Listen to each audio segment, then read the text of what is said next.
And I realized quickly that our DM was awful. He was terrible. Like, I was like, this game should be fun. But, like, he was one of those DMs that made his own character as well that was in the party.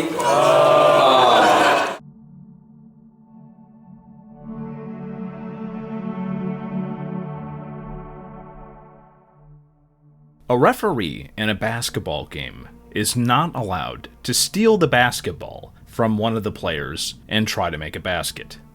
The referee has agreed to be the official for the game. They don't get to play. There are multiple ways to have NPCs help out in a D&D game. Henchmen, hirelings, and even the new sidekick system that was included in the Essentials Kit and Tasha's. The 5e Dungeon Master's Guide strongly suggests to have players run NPC adventurers. A DMPC is a fully fledged PC that is controlled by the Dungeon Master. Hello, and today we're talking about the loathsome DMPC and Matt Mercer's origin story as a Dungeon Master. Either by ability or by quirk, the PCs should be the main characters in the story that the Dungeon Master is telling. A DMPC, on the other hand, is basically just a Dungeon Master trying to have the fun as a player character and also the fun as a Dungeon Master at the same time. And it's very difficult to pull off. Almost by their very nature, DMPCs are overpowered because they're being run by the person who knows everything about the game. Godlike knowledge about the entire world.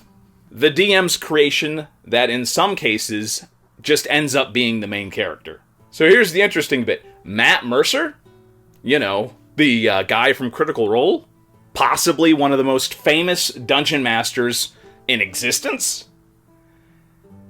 he became a Dungeon Master because of a DM PC. Don't believe me? Here's some archival footage from 2013. I got in my first game of D&D, got in my second game of D&D when I rolled a new character who wasn't a wizard with a sword. And I realized quickly that our DM was awful. He was terrible. Like, I was like, this game should be fun. But, like, he was one of those DMs that made his own character as well that was in the party. Hold on. So he's like, all right, I'm the DM, but I'm going to make my character as well. And he's a paladin, the second edition paladin, which we all know, like, super OP, way overpowered. And seriously, it was kind of like that. All of a sudden he's like, all right, well, he's a paladin, but he's also using the fighter samurai kit, because, you know, I'm the DM and I'm allow that. So he's dual-wielding katanas, paladin. And he has a griffin, this is bonded mount. And for his holy sword he got for his quest for his holy sword is he woke up one morning and it was by his bed and he's got blessed him with his holy sword, +5 at level, like, 7. I'm like, I didn't know any better. I was like, that seems a lot. I have, like, a +1 something, like a sling. You're an asshole. Never got that far because there was a game in which we had progressed to a boss fight. We killed the boss and he dropped like a +3 katana, of course. Because he only dropped magical katanas. Funny thing about that. And so one of our other friends in the campaign was a fighter character who only had like a +1 longsword. It was like, oh, that's much better than my +1 longsword. And the DM's like, yeah, but it's better than my +2 katana on my offhand. I'll take it, you can take my offhand katana. And the player's like, but then you have like a +5 and a +3 and I only have a +2 for a single weapon. Can I please have the katana? And he goes, I'll fight you for it. And I'm like, well, let's see. A paladin, specifically, has to live by a very, very stringent moral set of rules, or it loses all of its power. And so I called him on that, and he argued with me for like an hour. And so I went, okay, cool. Well, my character cuts his own throat, and I'm going home. He's like, you can't do that. I'm like, no, I did. He goes, roll to hit.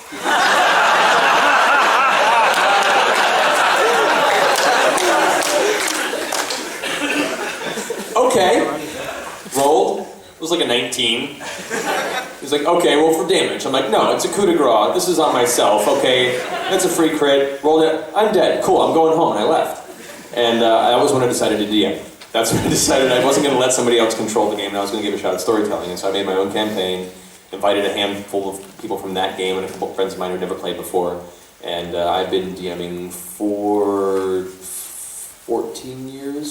ever since. So. The sad thing is that Matt Mercer actually started to tell a different, sanitized version of the same story later on. So I made my first character and joined the game, and I immediately could see kind of the potential of it, and I had fun, but it wasn't my vibe. They were less into the story. They were more into the mechanics and just killing monsters, take the gold. They very much played it the equivalent of how we all played, Diablo the following year. I don't know. I saw there was more potential there to tell a story, which is what I really wanted to connect with. So I ended up starting my own game. Just kind of picked up the mantle to start dungeon mastering and invited one of my friends from that game that I knew for a while and a couple other friends, and started figuring it out by just barreling through a Kool-Aid Man style, just like, oh yeah, I don't know what I'm doing, and fell in love with it. And it became this ritual every week or two where we get together and play. I feel very strongly he should continue to tell the original and what I honestly think is the real story of why he became a DM. The original story is more helpful to the community. Don't make people have to go to Reddit to find out about DMPCs. If you keep on telling that story, it's going to help the hobby a lot more. Trust me. It actually will. Now understand, you're part of a corporation now. You're the face of a corporation. You have deals with other major worldwide corporations. So you have to keep everything nice and sanitized. Oh. Just check out Reddit's various RPG horror stories. This is still happening, and it's probably going to keep on happening for a little while yet until most people catch on. And the more that you tell your actual origin story as a DM, more people will do the correct thing, the thing that you did, and walk away from the table as soon as they recognize what's happening. Because generally speaking, for most DMPCs, that's what you're gonna have to do. You're gonna have to do exactly what Matt Mercer did, and just walk away from the table and find a different game. Because it's not because of the potential to tell a story, it's because of the katana. It's because he saw someone running the game wrong and completely against the rules to the detriment of the players at the table, and he decided to do the correct thing and remove himself from the game and go start another game. That generally speaking, if you're talking about problematic DMPCs, that's generally the solution that you have to go with, unfortunately. For my own example, I played Warhammer Fantasy Roleplay 2nd Edition, and in one of those scenarios, in one of the books, there was a very short scenario where some witch hunters came and assisted the party, but it was very quick. It was literally like at the end of the fight, bing, bang, boom, NPCs come in at the end of the battle, they help out, everything's fine. It's supposed to kind of show off what, the abilities of, advanced careers and stuff. It was mechanically there for a reason. What my game master did in that game is that he took that and he kept on doing it. Literally in no less than 5 different battles, there was just a timer. And eventually elves would come in and save the party. So our group of adventurers would just get their teeth kicked in again and again, and eventually the elves would come and save us easily because they were more powerful than us.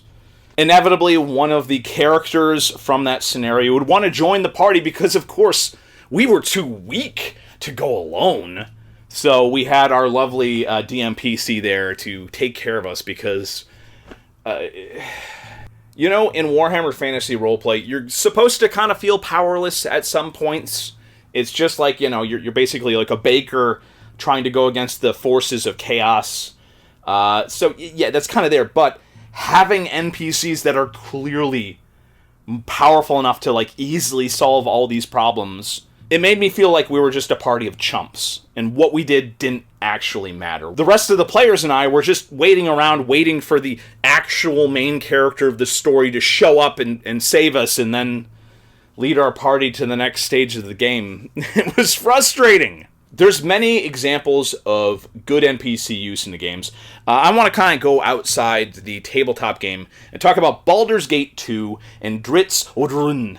I don't think many people use the term Mary Sue much anymore, But good old Dritz is 100% a DMPC. Baldur's Gate 2 actually did an amazing job of implementing an overpowered NPC character like that and had it feel natural. During my first playthrough of the game years ago, I never even realized it was a possibility to ask for his help when fighting like the vampires in the game. But like, you can do that, and he will help out, which makes complete logical sense. I stole his panther statue though, so have fun moping around alone there, you emo drow ranger.